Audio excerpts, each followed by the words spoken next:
Marcin ma dziś urodziny, więc idę z śniadaniem do łóżka. Zaspany 100 lat! W zdrowiu, szczęściu, pomyślności i w szalonej radości przez kolejny rok. Dziękuję. Najlepszy tort na świecie. Brawo! Chcesz kawałek tortu? No proszę. Witajcie telewidzowie. Marcin został w pokoju, zjadł śniadanie, zjadł swojego torta, a ja teraz wyszłam na miasto szukać jakiegoś drobnego prezentu dla niego, no i dokupić kilka rzeczy, bo dzisiaj zamierzamy relaksować się w pokoju cały dzień. Przeszłam całe miasto, nic nie znalazłam, oprócz tutaj arepy u pana.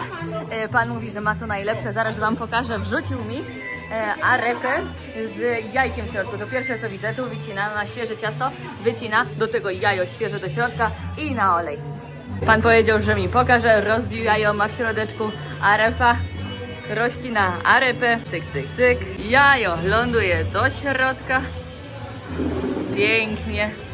No i taka porcja na głęboki olej. Przyszłam jeszcze do piekarni. Zobaczcie, pan mi dał nawet chleba spróbować. Tutaj mają pokrojone, jakby ktoś nie wiedział jak smakuje. No i biorę taki chleb na wynos. Bagietki, francuska piekarnia. Mam arepy, mam chleb, jakieś przekąski do jedzenia. Kawkę jeszcze Marcinowi na wynos wzięłam i wracam do pokoju. My czekamy na wyprowadzkę z tego pokoju, idziemy do innego, ale Maria jeszcze poszła na jakieś zakupy i kupiła. Nie mów, że to na zakwasie. Aha, proszę. Dupkę. Podcięty? No zobacz jak ładnie. Chleb na zakwasie. W prawdziwej Aha. piekarni. Ale dobry. pan tam dał mi do spróbowania i już innego nie spróbowałam. Jak ten spróbowałam, powiedziałam, o nie, biorę ten. Bardzo dobry, ze słonecznikiem. Za 10,50 ten, a ten inny bez słonecznika, bez ziaren był za 8. Ale ten wyglądał na wiele lepszy. Jak już wiecie, dzisiaj są moje urodziny i przeprowadzamy się dzisiaj na 2 dni do lepszego pokoju za 215 zł za nockę. Tak sobie dzisiaj pozwoliliśmy. Telewizor to nas nie interesuje. Mamy taki apartament. Tutaj jest lodówka, tutaj jest jakaś kuchnia. Tak, te szklanki się przydadzą. Łazienka też jest piękna. Dość spora, kibelek, prysznic. Ale to nie jest najważniejsze. Wzięliśmy ten pokój tylko dlatego, żeby było te jacuzzi na tarasie. Patrzcie. Cyk, odpalamy. 37 stopni jest. Bąbelki. I zaraz skakujemy tutaj i będziemy robić live'a. My już po urodzinowym live'ie. Marcin jeszcze relaksuje się w jacuzzi. Jak tam ci? Opowiadaj. Moja droga, to była najlepsza inwestycja przez ostatni miesiąc, żeby tutaj zostać. Płacimy za ten pokój, no też nie mało, jak na nasz budżet, po 200 chyba 10 zł za nockę, ale są moje urodziny, więc wzięliśmy na 2 nocki dzisiaj, jutro też zostajemy. Ciepła woda, patrzcie, jest teraz No. 35 stopni, ale myślę, że jeszcze ją podgrzejemy do 36-7 i idziemy na miasto, spotkamy się z jednym kolegą, wypijemy po piwie i wrócimy tutaj na wieczór, znowu na relaks, bąbelki. Myślę, że to będzie fajny czas. Zdrówko! Dzisiejszy dzień to dzień jacuzzi. Marcin, z racji, że nam woda tutaj znaczy 35,5 stopnia, no nie chce nam dojść do 40, na dworze już 23 stopnie, więc ta woda do 40 jakby doszła, byłoby super. Marcin bierze co chwilę gary, grzeje na mnie gorącą wodę i wlewa tutaj, żebyśmy mieli cieplej. Tu ma być 40. No, mówię, ale dzisiaj to ja nie wiem, czy dojdzie. Dojdzie, zaraz podgrzejemy. Hopa, ale zadymiło, znaczy zadymiło, para. A na tym nie koniec, kolejny garnek gotowy. Ojej, uważaj, uważaj, bo tutaj nie dość, że ślisko, nie mamy żadnych ręczniczków do wyjścia. Ja muszę na nogi? Nie! Gorąco jaka fajowa teraz. Tak to można siedzieć. Witajcie telewidzowie kolejnego dnia w Kolumbii. Tak, my trochę poimprezowaliśmy, było moje święto, także pozwoliliśmy sobie, ale dzisiaj już się wyprowadzamy z tego apartamentu. To był najdroższy apartament, w jakim mieszkaliśmy. 200 zł było? 210. Ponad 200 zł, tak. Z jacuzzi, pięknie było, ale tak, już musimy się stąd wyprowadzać. Idziemy do innego, tak. Marika już znalazła. Znalazłam hotel, zaniosłam już jeden plecak, także resztę tutaj dopakowaliśmy i idziemy się przenieść. Kilka pękło, kilka zostało, jeszcze weźmiemy na wioskę, jak będą jakieś dzieciaki, to im damy balony. Jest jakiś bąbel, który ze szkoły wraca, damy mu balony. Czy będzie chciał? Będzie chciał.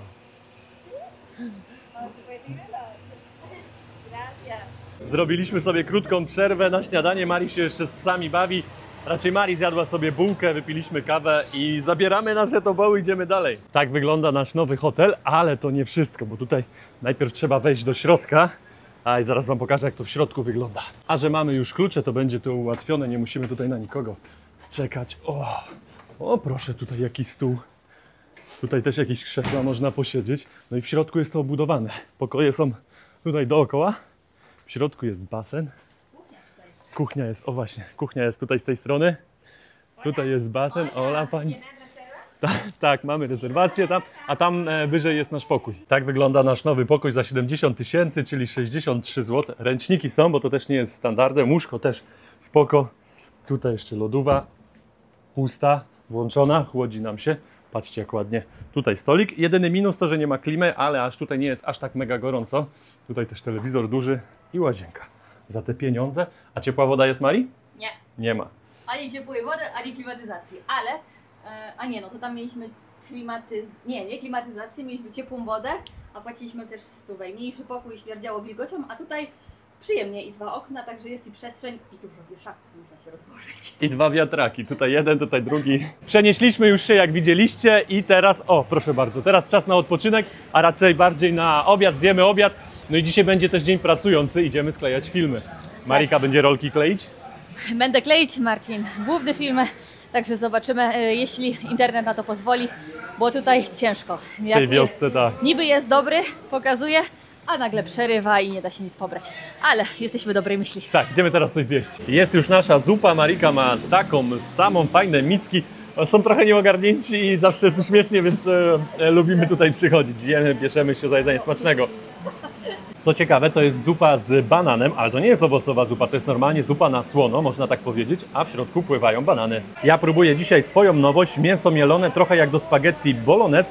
Już spróbowałem, dobrze doprawione i panu wczoraj zjebkę dałem, bo nie dał sałaty, to dzisiaj banany dał ekstra. A Marika ma to samo, tylko że ma kurczaka, tak. I jest jeszcze soczewica, a soczewice mają naprawdę pyszną, smacznego. My trochę popracowaliśmy, przyszliśmy od razu przedłużyć też nockę w pokoju. I zobaczcie, Filemon tutaj zarządza, sprzedaje piwka, dba o hotel, ale jakiś zmęczony dzisiaj.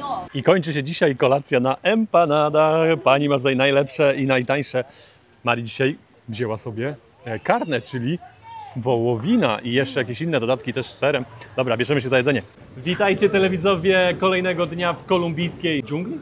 W miasteczku Minka, w każdym razie jesteśmy w Mince. Mamy w planach dzisiaj zrobić jakiś, niedługi trekking, ale najpierw zjemy obiad, bo tutaj wstajemy dość późno, więc na śniadanie jemy obiad. Trekking w planach, a widzę, że z tej strony jakieś chmury deszczowe idą. A dzisiaj tutaj właśnie zjemy, kolega już nalewa zupę, taki gar zupy. Jemy tutaj już któryś raz, ta zupa jest po prostu pyszna. A tak, piąteczka, a pani tam szykuje kurczaki, no i tutaj będą smażone. To jest ta pyszna zupa i jak widzicie też jest wkładka kostno-mięsna. O, Marika już mi oddaje swoją wkładkę. Czasami się jakieś mięso trafi z boku, ale to też nie zawsze. Smacznego. Smacznego. Oczywiście wiecie co, w Kolumbii no to musi być telewizor w restauracji. To jest jedna z najlepszych zup, jakie jadamy w Kolumbii. Ja już skończyłem. Mamy już drugie danie, też mamy tutaj lentechę, czyli Marii, jak to było? Soczewica. Mari ma kurczaka, ryż, sałatka. Ja mam to samo, tylko że ja mam wołowinę. No i oczywiście dalej oglądamy telewizję. Głośno tutaj czasami nie słychać, co kto mówi. Obiad zjedzony, idziemy jeszcze zrobić zakupy, żeby wodę mieć na naszą podróż. No ta podróż będzie około godziny w jedną stronę, ale musimy wziąć coś do picia, ale widzę, że już przed nami te niezłe chmury, które były, to już są tutaj. Też było słychać już burze i lekki deszczyk nawet zaczyna padać. No właśnie się wybieramy, a tutaj zaczyna mocniej padać. Co tutaj, kolego, trąbisz? Deszcz nam się rozpadał, postanowiliśmy, że najpierw napijemy się kawy, ale też jeszcze najpierw zobaczymy jakiś mecz lokalnej ligi. Tutaj w niedzielę grają w piłę, patrzcie. Czekamy, aż deszcz przestanie padać przy kawie i Mari jeszcze takie ciacho wygarnęła za 8 zł. Kawał czekoladowego ciasta. Dobre? To była dobra decyzja, żeby się schować na kawie, no bo nam się ładnie rozpadało. No widać, tam ktoś wraca albo z tego boiska, albo z jakiegoś wodospadu. Deszcz, można powiedzieć, że przestał padać, ale korki na tej wiosce cały czas są. Powoli zaczynamy nasz trekking. Tutaj widzimy jeszcze jakąś knajpę. Stoliki, jakieś krzesła, tutaj w tą stronę jakieś widoki, ale tutaj nic nie widać. Muzyczka gra. Tam widzę jakieś garki, pani też coś, wydaje mi się, że gotuje. No właśnie, tutaj taki piec widać. Aha, tutaj też, patrzcie, coś tu pani ugotowała. Może i tutaj na kolację wpadniemy. O, patrzcie. Co się okazało? Podpytaliśmy, pani tą knajpę otwiera już o 5:30 rano na śniadania. Idziemy sobie tą drogą, tutaj widzimy jakieś wejście i patrzymy, jest też tutaj jakaś tablica. Marika już sprawdziła na mapie. Co się okazało, że to jest jakiś hotel. 225 000 za noc, czyli około 200 zł. Tak to wygląda. Tutaj jakiś chłopak tam idzie, właśnie nam powiedział, że miał wypadek dopiero na motorze i tam ledwo idzie, bo ma kolano rozcięte. No i że dziewczyna na niego zła. Jest tak, ładnie? No, bardzo tak ładnie to wygląda. wyglądają. No nieźle. Jeszcze basen jakiś tam widziałem. No tutaj, na tych. Pięknie. Ostatnio widzieliśmy sporo zielonych bambusów, dużych i grubych, a tutaj widzimy jakieś żółte. Tam znowu są zielone. Marcin znalazł kumpla. Oj, burza jest, dlatego tak grzmi. No co tam, Ciko? O, teraz nie wiem, czy słyszeliście. Jeszcze grzmi. Ale nie poddajemy się. O, tu widzę, że sporo pada, ale w tym lesie. Pada, tutaj nie czuć, ale dookoła cały czas pada. Ale walnęło. No właśnie, cały czas tutaj, co 2-3 minuty. Ostro. Widać, że ta droga tutaj, aczkolwiek droga się jeszcze nie zawaliła. Jakaś taka konstrukcja jest, ale tutaj cały czas widać, że to się wszystko usypuje i to akurat tutaj, z tej strony tak samo. Widzieliśmy takie drogi w Peru, no ale to drogi były pozarywane, a tutaj jakoś się jeszcze trzyma. Kawałek dalej widać, że podobna sytuacja też tutaj się osuwa, ale tutaj już kawałek drogi zabiera. Także no, jak tutaj dużo pada, no to się nie dziwię, że to wszystko leci, tym bardziej, że tam gdzieś jest rzeka w dole, no i wiadomo, jak jest rzeka, to trochę się pewnie usuwa. Jakie piękne tereny, tutaj jeszcze te chmury i ten deszcz nadają takiego klimatu, zobaczcie tutaj. Jeden domek, sam nic więcej dookoła nie ma. I tam wyżej widać kilka, jakaś mała wioska. Po drodze tutaj w lesie też jest jakaś kawiarnia, można jakieś ciastko zjeść z fajnym widokiem właśnie na te góry, które wam wcześniej pokazywałem, ale my kawę piliśmy niedawno, więc może w drodze powrotnej tu zahaczymy. Choć nam się troszkę rozpadało. Tak. Teraz już to czuć coraz bardziej. Tutaj jest ta kawiarnia, o której wam wspomniałem wcześniej i idziemy troszeczkę dalej i się odzywa do nas po polsku jeden pan, on mówi cześć Polacy, my mówimy tak Polacy. I pan mówi, kurczę, coś tam żeśmy gadać, pan tutaj 11 lat już mieszka, miał ten biznes już nie jest niego, oddał tam jakieś Kolumbice, ale porozmawialiśmy sobie z godzinę czasu, No. tak mi się wydaje gdzieś. Tak. No super opcja, bo poopowiadał nam jak tutaj był, jak pierwszy raz był 40 lat temu, jak pierwszy raz w Ameryce Południowej. Super gościu. Pozdrawiamy, bo daliśmy też naklejkę, jak będziesz oglądał, to pozdrawiamy. No i polecamy tą kawiarnię przyjść. Podobno właśnie dzisiaj tego nie widzieliśmy, ale z tej kawiarni tak samo widać Santa Martę i już morze. No mówię, dzisiaj deszczowy, pochmurny dzień, ale my się nie poddajemy, bo gdzieś tam widzę, że się przejaśnia, więc jeszcze liczę, że przestanie nam padać i to zobaczymy później. Jednak nie obyło się bez płaszczy. Mamy jeszcze z jakieś 10 minut do wodospadu. Jak będziecie w Minka, to właśnie jak będziecie szli w górę, to tutaj są jeszcze jakieś hotele. O, chyba jacyś goście jadą sobie tutaj. Buenas, chłopaki widać też mokrzy wszyscy. Tutaj tak samo. No właśnie chciałem powiedzieć, że tutaj są jakieś hotele i możecie sobie właśnie troszeczkę wyżej coś wynająć i też z ładnymi widokami. Lekkie gapy z nas, okazało się, że tutaj gdzie te hotele to jest wejście też na wodospad, do którego idziemy. Idziemy sobie taką drogą i okazało się, że jest tutaj ścieżka, napisana nazwa tego wodospadu, więc musimy iść tam w dół. Na tych ścieżkach w deszczu to trzeba uważać, bo tutaj piasek, ziemia, wszystko się tutaj osypuje. Tutaj widzę jeszcze jakieś pokoje porobione z tego hotelu u góry. Tutaj znowu widać jakąś jurtę na górze, na dole jakaś restauracja. Trasa robi się ciekawa, szczególnie właśnie w tym deszczu. Trochę już się poślizgaliśmy. Na szczęście jeszcze nikt tutaj się nie wywrócił. No ale jak będzie tutaj deszczu tyle co jest, albo będzie więcej padało, no to powiem wam szczerze, no nie wybierajcie się, bo był taki odcinek tam, że ciężko było zejść. No a z wejściem będzie jeszcze gorzej, bo jak nie ma się czego złapać tam. No ale my idziemy. Tutaj kolejne przejście takie. O, Marika tutaj łączy się z tym pięknym, dużym drzewem. Marika szuka właśnie połączenia, a tutaj zobaczcie, znowu jest takie skały trochę.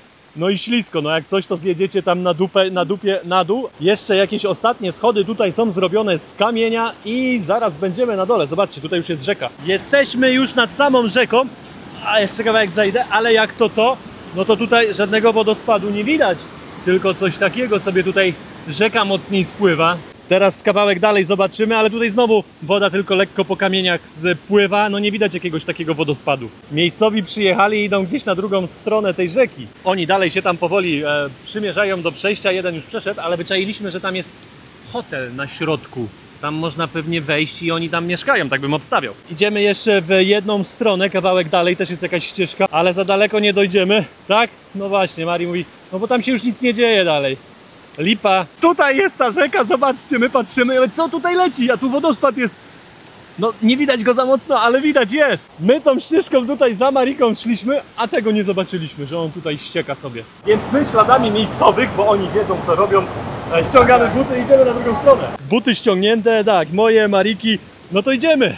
Wzdłuż tego sznurka tutaj. Woda do kolan, więc nie jest tak źle. Tutaj jest trochę głębiej tylko, ale bardziej po lewej stronie mi się wydaje będzie płycej. No tak bym obstawiał. Dobra, ja idę pierwszy. My jak lokalni teraz, coś mi się wydaje, że na boso pójdziemy już pod górę. Teraz od rzeki taką ścieżką lekko w górę po schodach. Okazuje się, że na górze ktoś siedzi i pobiera jakieś pieniądze. Okazało się, że trzeba zapłacić 10 000, czyli po 9 zł. Tak, mamy już pieniądze przygotowane, Mari już jak kura.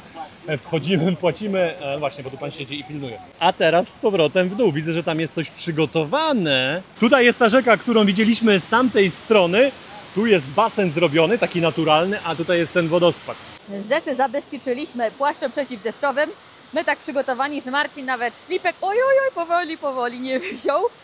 Ja swój strój spakowałam, ale nie wiem, czy mam ochotę tam wejść. Ślisko, no właśnie, trzeba uważać. Frio! Zimna, no. Właśnie, zobaczymy. Marcin sprawdzi, jak głęboko. I może ja się zdecyduję, przebiorę się i wejdę. Ale nie jest aż tak mocno zimno. Nie wiem, czy słuchać Marcina, ale mówi, że nie jest aż tak mocno zimna.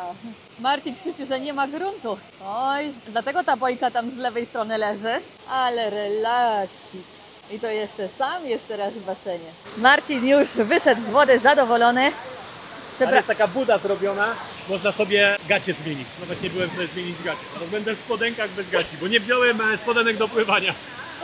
Ja tak się nie odważyłam przebrać i wejść do tego wodospadu, ale pięknie, myślę, że w słoneczny dzień też by było inaczej i nie tak mokro, bo teraz tutaj Marcin wyszedł, to też mówi, że mu już trochę zimno.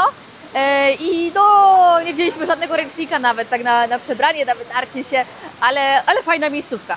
Zdecydowanie warto tutaj przyjść. Ale deszcz cały czas pada. Zbieramy się stąd powoli, deszcz zaczyna padać coraz mocniej, tam ci jeszcze lokalni siedzą. I wracamy też na boso, no bo przecież będziemy musieli przez rzekę jeszcze przechodzić. Tutaj jest wejście, wyjście, a my jeszcze idziemy zobaczyć, tam jest restauracja u góry. Wygląda na to, że tu jakiś bąbel będzie miał urodziny obchodzone. Okazało się, że możemy iść inną drogą. Ten pan nam powiedział właśnie na wejściu, że zajdziemy do naszej wioski od innej strony i nie musimy już wtedy iść przez rzekę. Tutaj widzę, że dzieciaki gdzieś z tymi balonami idą, więc pewnie musimy iść też w tą samą stronę. A tu wygląda na to, że oni mieszkają w tych domach, powiedzmy, prowizorycznych, zrobionych. Jeszcze myśleliśmy, że będziemy przechodzić przez rzekę, więc buty w ręce. Nogi całe w błocie, stopy. Jak tu teraz założyć buty? Tak, musimy gdzieś znaleźć jakąś kałużę. Idziemy dalej. Teraz mamy jakieś schody, a przed nami trochę wbijają się te kamienie w nogi, ale czuję się jak hiszpańscy konkwistadorzy, którzy przyjeżdżali do tego rejonu świata i właśnie zdobywali. Jesteśmy na jakiejś ścieżce i właśnie pan nam powiedział, że w lewo, ale nie wiemy, czy jeszcze do góry, czy już w lewo, zaraz podpytamy chłopaków. Tutaj jest jeszcze też znak, jak będziecie szli z drugiej strony, no to też jest 10 000. No i chłopaki nam powiedzieli, że mamy iść tutaj w dół. To, że jesteśmy w Kolumbii, to wszyscy wiemy i też się tego nie spodziewałem, że w Kolumbii kawa rośnie jak w Polsce jabłka. Zobaczcie, tutaj są już czerwone niektóre, jeszcze trochę i pewnie będą do zrywania. Jest tych tutaj drzewek przy drodze kilka, krzaków. Tutaj tak samo, patrzcie. Kawa, tak rośnie kawa, tak wygląda. Zobaczcie, tutaj są już czerwone. Znaleźliśmy niewielką kałużę, więc opłukamy sobie nogi na tyle, żeby można było skarpety założyć i zakładamy już buty, bo ta droga wygląda na to, że no jest tutaj ulana taka trochę, nie jest jakaś mokra, śliska, więc myślę, że buty tutaj już można jak najbardziej zakładać. Mam nadzieję, że nie wyskoczy stąd jakiś gad albo wąż zaraz.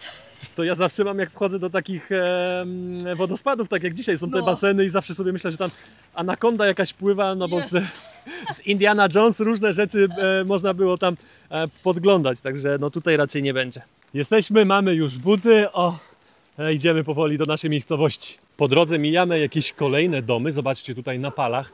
Pewnie, żeby jakieś zwierzaki nie właziły, takie drobne, no to gdzieś tam te domy na palach stoją, chociaż nie wszystkie widzę. Strome górki tutaj mają i widzieliśmy, jak ktoś tutaj wjeżdżał, no to jeden musiał zejść, no bo nie dawali rady. Mamy małą przeszkodę na naszej trasie, będziemy musieli przejść przez rzekę, bo na naszej trasie, ale widzę, że nie będzie trudno, jedynie, że kamienie śliskie, ale można przejść, można powiedzieć, że suchą nogą. Las deszczowy, to widać i słychać z każdej strony. Tutaj woda z jednej strony, tam jest rzeka, właśnie tutaj cały czas coś z góry kapie, bo ten deszcz cały czas pada. Pięknie. Te bambusy naprawdę tutaj z tą zielenią grają. To jest naprawdę pięknie. Warto tutaj przyjść i super, że teraz odkryliśmy tę drogę całkiem przypadkiem, bo jest całkowicie inna, różnorodna i no i fajnie się idzie. Ale no zobaczcie, właśnie tak przez to, że popadało, no to idziemy w takim dosyć dużym błocie. Zobaczcie, my startowaliśmy z kaskada Escondida i sobie szliśmy tędy po tej stronie i zobaczcie, o, kapnęło na ekran i tu nie ma żadnej drogi, dopiero tutaj pokazuje z tej strony drogę do Minki. A tak tutaj, może na Google, na Maps.me. Maps.me trzeba używać, bo to słabo Google pokazuje takie ścieżki. Na Google nie było tego. No. Przyszliśmy stąd, tutaj jest jakiś rozdroże w jedną stronę, w drugą. Tak, a my ponoć mamy iść tam w dół. Decydujemy się jednak nie wracać prosto do Minki, ale jeszcze po drodze zajść do jednego baru z punktem widokowym. W sumie chcielibyśmy zostać tutaj na zachód słońca, ale jeszcze do zachodu mamy z 1,5 godziny, więc zobaczymy, jak to wygląda na miejscu, czy jest coś do jedzenia, bo ja już zgłodniałam i no, a jak nie, to może przyjdziemy innym razem. Wyszliśmy z tej dżungli i tutaj już jest piękny widok. O, patrzcie, tam widać Santa Marta. Tam byliśmy, przyjechaliśmy. O, ładne kolory nawet zaczynają się robić pomarańczowo. A jak się dobrze przyjrzycie, to tutaj w tle widać budynki, a za budynkami już Morze Karaibskie. I to jest to miejsce, ale mi się wydaje, że to jest raczej jakieś opuszczone już miejsce. No, jakiś motor tutaj stoi, motocykl jest. Ale czy jest tu ktoś? Jakaś lodówka i jakieś piwo jest, ale żadnego człowieka, żywej duszy tutaj nie widać. Dopiero przyjdzie ktoś na zachód słońca. Ale ten widok to tutaj... No słabo, my przyszliśmy tutaj dla tego widoku, a tam jedyne co to widać drogę z tamtej strony. Schodzimy już z tego punktu widokowego, właśnie z tego, o właśnie tam jest ta restauracja, powiedzmy bar, no ale myśleliśmy, że będzie lepszy widok, a lepszy widok jest po drodze tutaj, więc patrzcie, pokażę Wam Santa Martę jeszcze raz. Tak wygląda Santa Marta, tam nawet widać jakiś statek stoi, no i zachód słońca też nam się zaczyna. No jeszcze trochę jest, ale już kolory, zobaczcie, u góry się zaczynają. Tutaj zobaczcie, popadało, ale bym Cię uwiecznił. Mari złapałaby zająca. No właśnie taka trasa tutaj jest. Dość sporo tego błota. Zmieniliśmy lekko nasze plany. Patrzcie, tutaj jakaś krówka albo byk zajada sobie trawy. Sporo tej trawy ma. Piękne kolory, piękne górki. Znalazłam jeszcze jeden punkt widokowy na trasie. Musieliśmy trochę odbić w innym kierunku niż do Minki, ale jest tam 13 minut, więc niedaleko, a myślę, że dzisiaj warto tam już zajść, skoro w deszczu tyle szliśmy. Widzieliśmy już takie dosyć ładne kolorki się robią, bo coraz bliżej do tego zachodu mamy. I jeszcze też stamtąd widać Santa Martę, więc piękny widok będzie. Idziemy sobie po drodze i okazało się, że tutaj jest jakaś budowa niedokończona. Ktoś tutaj siedzi.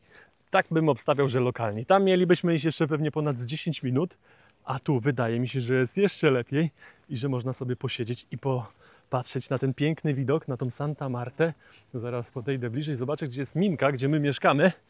Ale tutaj, tam jest ten punkt widokowy, widzicie?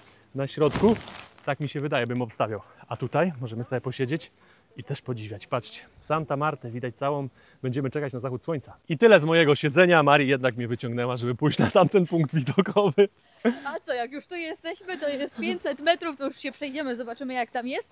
A wygląda to, przynajmniej z tego punktu, ciekawie. Tutaj droga jest dość dobra, jedynie to, że ślisko. Marika już by tam 2 razy się wywaliła, ale tak zobaczcie, pięknie można sobie spokojnie iść. To jest świetne, nawet w takich miejscach, na tarasie już widzieliśmy kilka.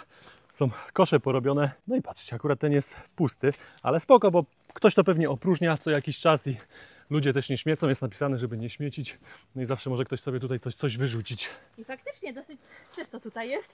Tam gdzieś w jednym miejscu na skrzyżowaniu widzieliśmy trochę puszek, ale poza tym to nie było śmieci. Doszliśmy już do tego miejsca, tak to tutaj wygląda, jeszcze widać jakiś remont jest robiony, tutaj na górze można posiedzieć, no i tutaj jest punkt widokowy, ale moim zdaniem lepszy był stamtąd, bo tutaj połowa miasta Santa Marta jest zasłonięta przez tą górę po prawej stronie.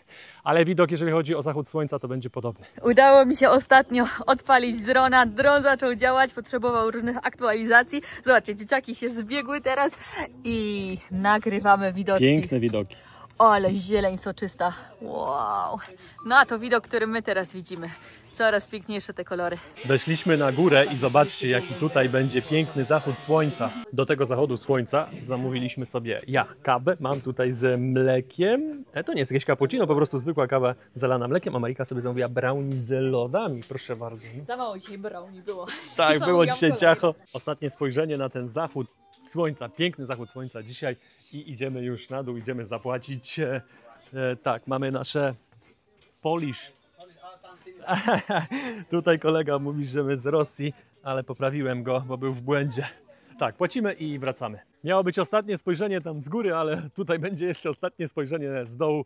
Gotowa? Idziemy? Mamy z jakieś 25 minut. Idziemy, już chłodno się Tak. zrobiło. Teraz już na bluzy jakieś długie spodnie, a do tego mamy mokre buty, więc też tak No i głodni jesteśmy. Oj, głodni, więc idziemy. Idziemy czym szybciej. Wracamy już do domu, ale jakby słońce już zaszło i jest ciemno, więc świecimy sobie Bardziej latarkami. Przez ten las tutaj przechodzić, jeszcze gdyby nie było tutaj tej dżungli, no to może jeszcze tak by się szło po ciemku trochę, tak o zachodzie. No ale tutaj jednak te krzaki, drzewa, wszystko nam zasłaniają. Jej odgłosy dżungli już słychać inne w nocy.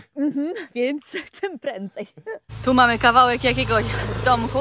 Teraz pan motorem przyświecił, to i Marcina widać. A tak to czarno. Ja to mam serce, już nie wiem gdzie, wyskoczyło. Ja dawno nie widziałem ciebie, żebyś tak biegła. No i powiedzcie, jak tu się nie bać w tej dżungli. Nie dość, że odgłosy, oczy co chwilę jakieś się świecą. Ptaków czy innych. O, no właśnie. I jeszcze lokalni za nami szli, tacy, no coś tam co sprzedają. Więc to już tym bardziej mnie gdzieś tam nastraszyło.